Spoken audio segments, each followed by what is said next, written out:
So I would like to make a few, to raise a few points for all the various groups that were mentioned. But some of my points will have a wider implication.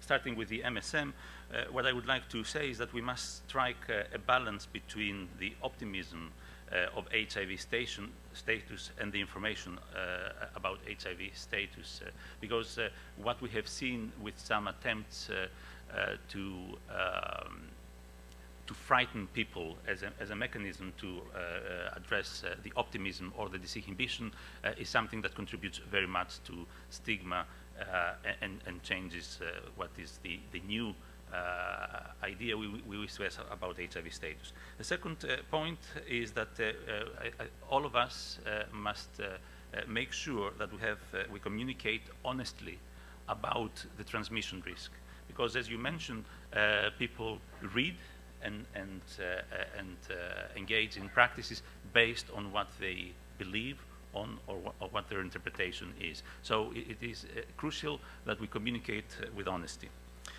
Coming to the people who use drugs, it is clear that treatment for people who use drugs begins with access to substitution treatment. We cannot have a successful control of HIV or a successful HIV treatment in its absence. The second point is that punitive laws are the major problem, and therefore part of a comprehensive solution must include decriminalization of drug use.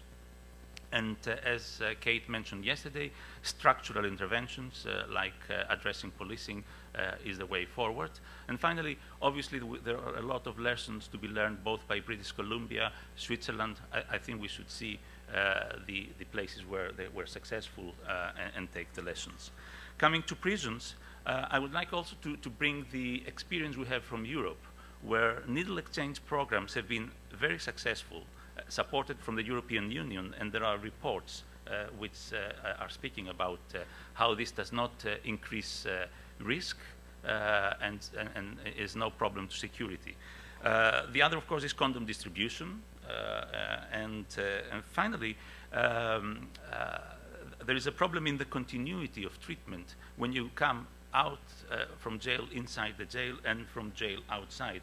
And without these three things, obviously we cannot use treatment as part of a prevention.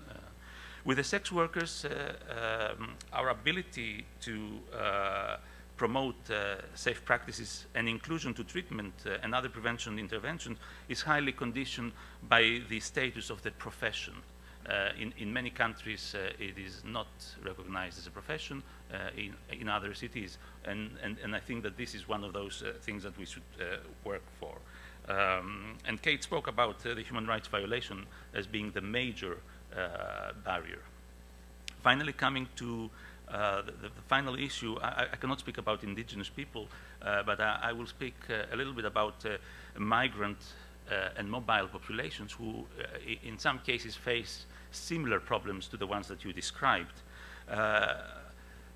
We believe that full access to treatment, regardless of HIV, regardless of legal status, is the way forward. And indeed, in many European countries, people have access to treatment regardless of that status.